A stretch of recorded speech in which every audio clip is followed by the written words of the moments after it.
कौन सा है आपके लिए सबसे बेस्ट टर्म इंश्योरेंस प्लान? आज इस वीडियो में मेरे अकॉर्डिंग हम 3 टर्म इंश्योरेंस प्लान को डिस्कस करेंगे जो सबसे बेस्ट है।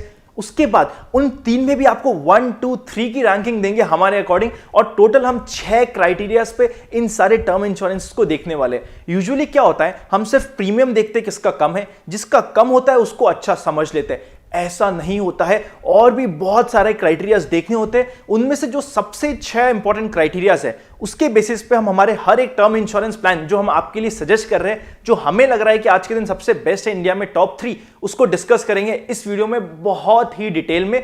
मेरा नाम है अनंत Ladda, CFA CA CFP LLB, और आप सभी का स्वागत है आप ही के चैनल पे जिसका नाम है इन्वेस्ट आज फॉर कल। इससे पहले ना हम बेस्ट हेल्थ इंश्योरेंस का वीडियो ला चुके हैं, जिसमें हमने इंडिया की टॉप 3 हेल्थ इंश्योरेंस कंपनीज को, हेल्थ इंश्योरेंस पॉलिसीज को कंपेयर किया था और उनको नंबरिंग दी थी। उसका लिंक भी डिस्क्रिप्शन में और आई बटन में रहेगा। साथ ही चाहे वो हेल्थ इंश्योरेंस हो चाहे टर्म इंश्योरेंस हो, दोनों से रिलेटेड एक हेल्पलाइन नंबर, वो भी डायरेक्ट हेड ऑफिस का, डिस्क्रिप्शन में दे रखा है। आप कनेक्ट कर सकते हैं और समझ सकते हैं कौन सा है बेस्ट आपके लिए। एक चीज समझिए, हमें टर्म इंश्योरेंस और हेल्थ इंश्योरेंस लेना जरूरी है। इन दोनों के अलावा हम किसी भी इंश्योरेंस प्लान को नहीं लेंगे, और इन दोनों के बेस्ट प्लान का वीडियो आपके पास इस चैनल पे आ चुका है। चलिए शुरू करते हैं आज का डिस्कशन।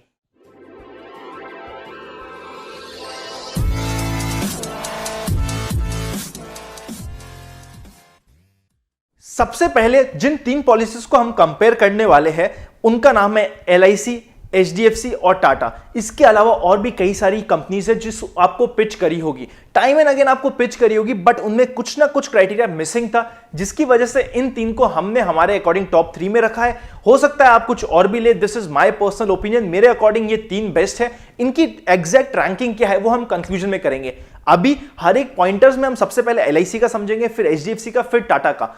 टोटल 6 पॉइंटर्स में हम डिस्कस करेंगे, बट जो एग्जैक्ट रैंकिंग है वो हम एंड में देंगे वीडियो के कंक्लूजन में, इसलिए इस वीडियो को एंड तक जरूर देखना। सबसे पहला पॉइंट ये है कि कौन सी कंपनी ने सबसे ज्यादा क्लेम्स हैंडल करे। मतलब कहीं ऐसा तो नहीं कि बहुत छोटी सी कंपनीज है, 200-500 ही क्लेम है और बहुत कम क्लेम्स है। तो क्लेम हैंडल में सबसे पहले LIC ने क्लेम हैंडल करे 7,50,950, 750,950। HDFC ने हैंडल करे 12946 और टाटा ने हैंडल करे 2700। जी हां दोस्तों, ये हो गए इनके कितने टोटल क्लेम्स आए हैं। नेक्स्ट इंपॉर्टेंट पॉइंट आता है कि क्लेम सेटलमेंट रेशियो। अगर मेरे पास 100 क्लेम आए तो उसमें से मैंने कितने पास करे। LIC ने पास करे 97.97% क्लेम्स, HDFC ने पास करे हैं 99.04% क्लेम्स। HDFC में एक इंपॉर्टेंट बात है, HDFC का क्लेम सेटलमेंट रेशियो पहले कम हुआ करता था, अब ऑलमोस्ट हर साल बढ़े जा रहा है, और अब आज 99.04%, जो कि एक सुपर क्लेम सेटलमेंट रेशियो है, वहां तक पहुंच चुका है। नेक्स्ट है टाटा, जिसका 99.07 है। इसमें हमें एक चीज समझने की जरूरत है, LIC का क्लेम सेटलमेंट रेशियो कम है, बट क्योंकि नंबर ऑफ क्लेम्स बहुत ज्यादा है तो इसलिए हमें उसको कंसिडर करना पड़ेगा। नेक्स्ट आता है, एक तो हो गया कि आपका 100 क्लेम आए, उनमें से 99 पास कर दिए। इंपॉर्टेंट बात यह भी होती है कि अमाउंट कितना आया। 1 करोड़ का अगर क्लेम के लिए आया तो कितने आपने पास करे टर्म इंश्योरेंस में, बहुत जरूरी है अमाउंट चेक करना, जो हम नेक्स्ट पॉइंट में चेक करेंगे। कितना अमाउंट इन्होंने सेटल किया है। LIC ने सेटल किया है 95%, HDFC ने सेटल किया है ऑलमोस्ट 94 से 95%, और टाटा ने सेटल किया है 96%। टाटा के ना क्लेम सेटलमेंट रेशियो और अमाउंट सेटलमेंट रेशियो थोड़ा सा ज्यादा दिख रहा है, क्योंकि उनके जो क्लेम्स आए हैं ना वो बहुत कम आए, तो हमें वो भी कंसीडर करना पड़ेगा। ये सारे अभी पहले 3 इंपॉर्टेंट पॉइंट हो चुके हैं, जिनमें तीनों के ही फिगर्स बहुत अच्छे थे, चाहे LIC हो, चाहे HDFC हो, चाहे टाटा हो। नेक्स्ट इंपॉर्टेंट पॉइंट, ये पॉइंट हम यूजुअली अवॉइड करते हैं, आप और हम देखते ही नहीं है, और ये पॉइंट बहुत ही ज्यादा इंपॉर्टेंट है, वो ये कि क्लेम रिजेक्शन रेशियो, मतलब कितने क्लेम्स आए और मैंने उसको रिजेक्ट कर दिया। ये देखना जरूरी इसलिए है क्योंकि अमाउंट सेटलमेंट और क्लेम सेटलमेंट में तो ये हो सकता है कि कुछ क्लेम्स आए हो, अभी प्रोसेस में चल रहे हो, इसलिए इस रेशियोज में वो नहीं आए हो। कितने क्लेम्स रिजेक्ट ही कर दिए आउट फ्रंट कंपनी ने, ये जानना बहुत जरूरी है। अगर 1% से ऊपर क्लेम रिजेक्शन रेशियो है, उन कंपनी को हम बाहर रखेंगे। कई कंपनीज ऐसी है जैसे कि मैक्स लाइफ हो गई, और भी ऐसी कई कंपनीज है जो है अच्छी, बट क्योंकि उनका क्लेम रिजेक्शन रेशियो बहुत ज्यादा था, हमने उन्हें इस वीडियो से कंप्लीटली हटा दिया। 1% से ऊपर का क्लेम रिजेक्शन रेशियो मेरे अकॉर्डिंग हमें अवॉइड करना चाहिए। जो LIC का क्लेम रिजेक्शन है वो है 0.89%, HDFC का क्लेम रिजेक्शन है 0.52%।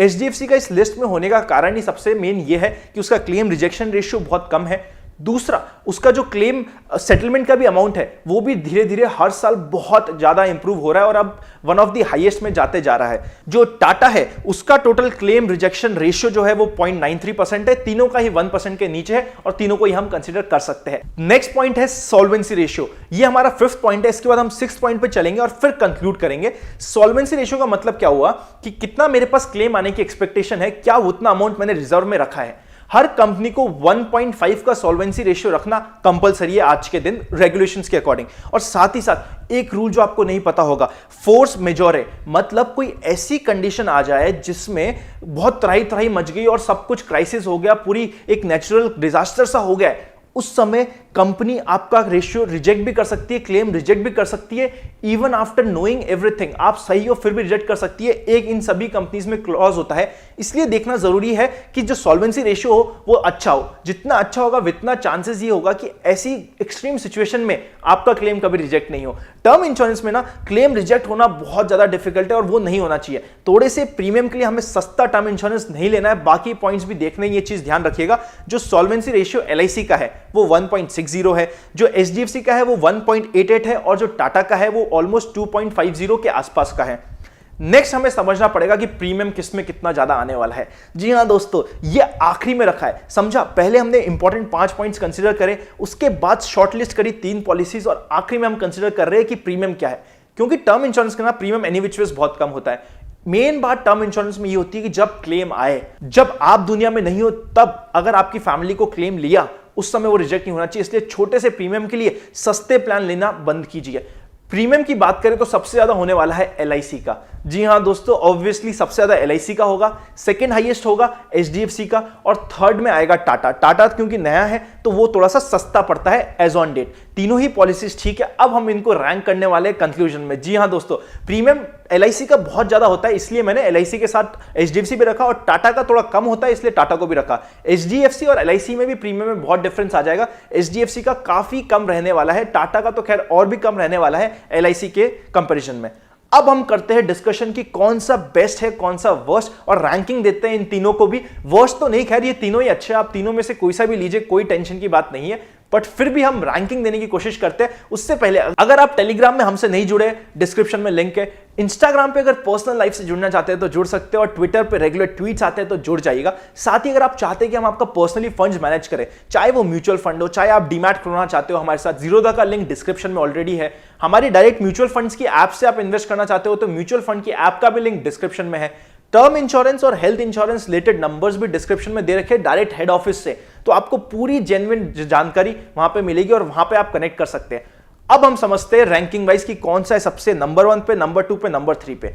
एक चीज समझिए, तीनों ही बहुत अच्छे हैं, तीनों में मतलब 19-20 का डिफरेंस है और आपकी कन्वीनियंस को ध्यान में रखते हुए मैं रैंकिंग देने वाला हूं और बाकी कोई भी टेंशन की बात नहीं है। जो नंबर 1 पे मैंने रखा है ना, वो थोड़ा सा मैंने एचडीएफसी और एलआईसी को रखा है। एचडीएफसी को प्रेफरेंस थोड़ी सी इसलिए दी है क्योंकि एचडीएफसी का प्रीमियम थोड़ा सा कम है, थोड़ा नहीं रहता, एलआईसी के कंपैरिजन में बहुत कम है और उसमें भी डिसेंट अमाउंट है, कोई आराम से सेटलमेंट हो जाता है, क्लेम रेशियो भी अच्छा है, बाकी सारी चीजें भी अच्छी है और एचडीएफसी एज अ ब्रांड भी बहुत अच्छा है। तो इसलिए हम एचडीएफसी को और एलआईसी को नंबर 1 पे रखे हैं। अगर आप थोड़ा सा प्रीमियम रीजनेबल लेना चाहते हैं तो एचडीएफसी लीजिए हमेशा, बट अगर आप कहते हो कि नहीं यार मेरे को तो प्रीमियम को छोड़ो, आप तो मेरे को तो सबसे नंबर 1 ही चाहिए और मेरे को प्रीमियम देखना ही नहीं है, तो आप एलआईसी के साथ जा सकते हो।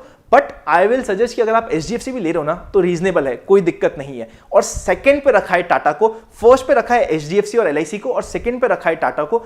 टाटा का आई नो प्रीमियम अमाउंट कम होगा, एचडीएफसी से भी हो सकता है 5 से 10% एट टाइम्स कम हो जाए, बट अगर आप टाटा की जगह एचडीएफसी या फिर एलआईसी प्रेफर कर सकते हो तो अच्छा है। नहीं तो अगर आप टाटा भी लोगे तो एज सच कोई इश्यू आपके पास नहीं आने वाला। मेरे अकॉर्डिंग नंबर 1 हो जाएगा एचडीएफसी, नंबर 2 या नंबर 1 के आसपास ही हो जाएगा एलआईसी और नंबर 3 हो जाएगा टाटा। तीनों के ही डिस्क्रिप्शन में मैंने आपको नंबर दिए, आप चाहे तो हेड ऑफिस पे बात कर सकते हैं और समझ सकते हैं चीजों को और आप समझ सकते हैं कि आपके लिए क्या अच्छा होगा। मेरे अकॉर्डिंग अभी भी अगर आप एचडीएफसी भी लोगे तो कोई दिक्कत नहीं है। टाटा थोड़ा सस्ता है, थोड़ा नया है, बट क्योंकि नया है इसलिए थोड़ा सस्ता है, वो आपको ध्यान रखना पड़ेगा, इसलिए मैं एचडीएफसी को ऊपर रखा हूं, फिर एलआईसी और फिर टाटा। तीनों में एज सच कोई दिक्कत नहीं है। इसके अलावा और भी कोई प्लान अगर आपको लगता है कि वो अच्छा है तो आप ले सकते हो। मेरे अकॉर्डिंग ये है 3 बेस्ट, इसके अलावा भी बहुत सारे नाम हैं। जैसे एसबीआई हो गया, आईसीआईसीआई हो गया, मैक्स लाइफ हो गया, इन सब में किसी ना किसी क्राइटेरिया में वो इन सभी से प्लान से जो हमारे टॉप 3 थे उनसे अच्छे नहीं थे या उनसे बहुत नीचे आ रहे थे, इसीलिए हमने उन्हें इस लिस्ट में नहीं रखा। आपका ओपिनियन डिफर कर सकता है, this is only for educational purpose और ये मेरी ओपिनियन है। मिलेंगे नेक्स्ट वीडियो में, तब तक के लिए हैप्पी इन्वेस्टिंग और टर्म इंश्योरेंस और हेल्थ इंश्योरेंस करवाना मत भूलिएगा, ऐसे समय में बहुत जरूरी होता है। और इसके अलावा और कोई इंश्योरेंस भी अभी मत लीजिएगा, और कोई इंश्योरेंस की आपको जरूरत नहीं है। सी यू वेरी सून।